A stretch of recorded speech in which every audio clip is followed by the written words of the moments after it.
Now Samuel said to all Israel, "Indeed, I have heeded your voice and all that you said to me, and have made a king over you.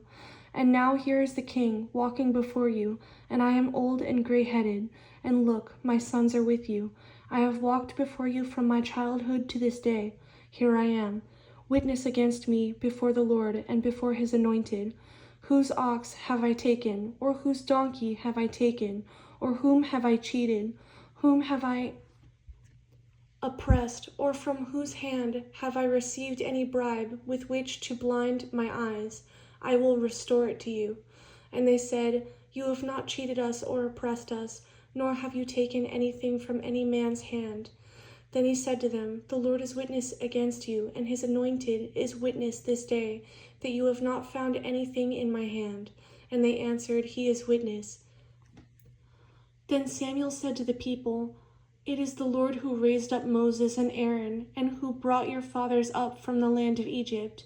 Now therefore stand still, that I may reason with you before the Lord concerning all the righteous acts of the Lord which he did to you and your fathers.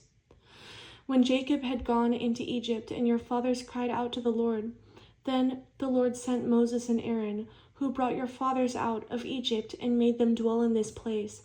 And when they forgot the Lord their God, he sold them into the hand of Sisera, commander of the army of Hazor, into the hand of the Philistines, and into the hand of the king of Moab, and they fought against them. Then they cried out to the Lord and said, "We have sinned because we have forsaken the Lord and served the Baals and Ashtoreths. But now deliver us from the hand of our enemies, and we will serve you." And the Lord sent Jerubbaal, Bedan, Jephthah, and Samuel, and delivered you out of the hand of your enemies on every side, and you dwelt in safety. And when you saw that Nahash, king of the Ammonites, came against you, you said to me, "No, but a king shall reign over us," when the Lord your God was your king. Now therefore, here is the king whom you have chosen, and whom you have desired. And take note, the Lord has set a king over you.